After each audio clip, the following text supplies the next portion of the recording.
A very good morning to one and all. Today's topic for discussion will be on smoking and periodontal disease. So smoking is an epidemic disease. It is highly prevalent in developed and developing nations. It is worldwide common in around 13% of the population, where 15 years old or older are smokers. Globally, 1 in 5 deaths occurs among men 30 years old or older.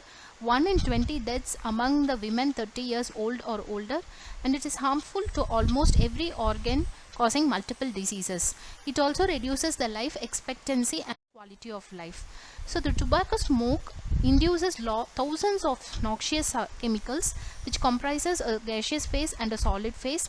The gas phase includes carbon monoxide as well as ammonia, formaldehyde, hydrogen cyanide. More than 60 carcinogens such as benzopyrene and dimethyl nitrosamine. The particulate phase includes nicotine, tar, benzene and benzopyrene. Tar is inhaled with the nicotine, which is an alkaloid found in tobacco leaf and evaporates when cigarette is lighted.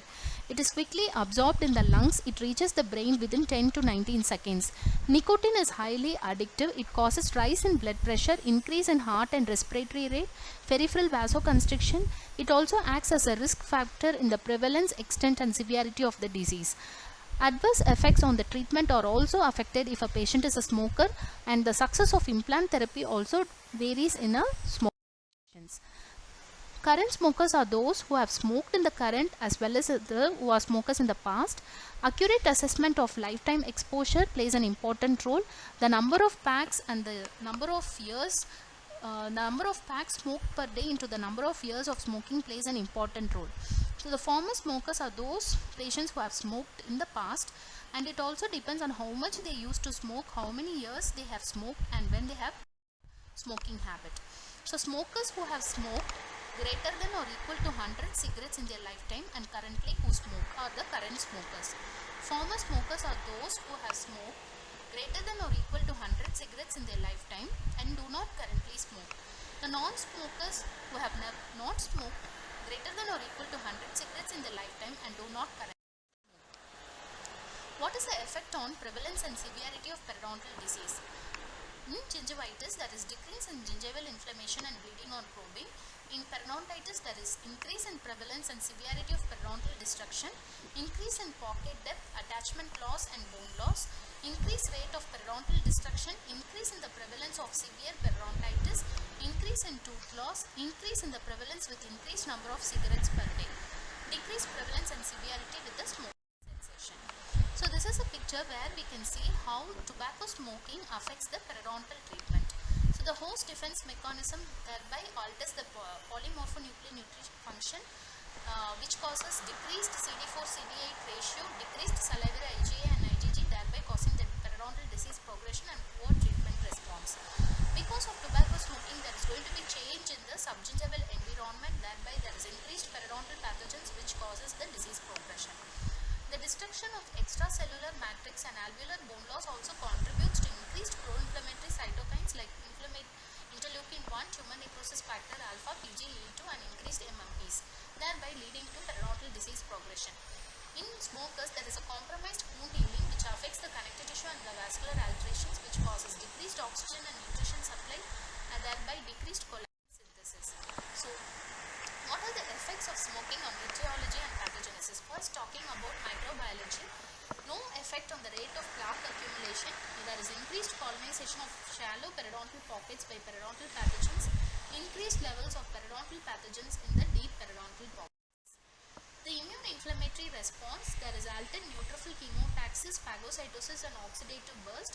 There is increase in tumor necrosis factor alpha and PGE2 in GCF, increase in neutrophil collagenase and elastase in GCF, increase in production of PGE2 by monocytes in response to lipopolysaccharide. So this is a picture depicting about the release of inflammatory cytokines, thereby causing decrease in the blood flow, thereby causing vasodilation for the patient. There is decreased gingival blood vessels with increase in the inflammation, decreased GCF flow and bleeding on probing with increased inflammation, decreased subgingival temperature, increased time needed to recover from. What is the effect on response to periodontal therapy? Non-surgical, decrease in the clinical response to root surface debridement, decreased reduction in the pocket depth, decreased gain in clinical attachment level, decreased negative impact of smoking with increased surgery and implants, there is decrease in the pocket depth reduction and decrease gain in clinical attachment level after access flap surgery, increase in the deterioration of furcations after surgery, decrease gain in clinical attachment loss, decrease bone fill, increase recession and increase membrane exposure after GT. There is also decrease in the root coverage after grafting procedures for localized gingival recession, decreased pocket depth reduction and bone graft procedures, increased risk for implant failure and periodontitis. What is the maintenance care? Increased pocket depth and attachment loss during maintenance therapy, increased disease recurrence in smokers, increased need for retreatment in smokers, and increased tooth loss in smokers of physical therapy. What is the effect of smoking cessation on periodontal treatment of outcomes? Smoking cessation has a positive influence on periodontal treatment non-surgically as treatment for periodontitis. In addition to smoking cessation counseling for a period of 12 months, those who with best response to periodontal cessation on periodontium is likely to be mediated through various pathways. There is a shift towards a less pathogenic microbiota, the recovery of the gingival microcirculation, improvements in certain aspects of immune inflammation in the patient. An appropriate approach for the dental office is a 5-step program which is recommended by the Agency for Healthcare Research and Quality. First, identify patient's tobacco use status, advise on associations between oral disease and smoke responses.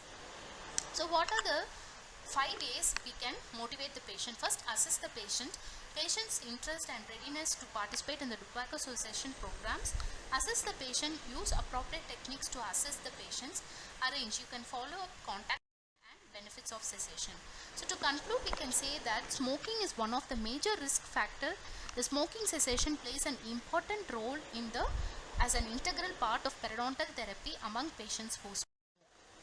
Thank you.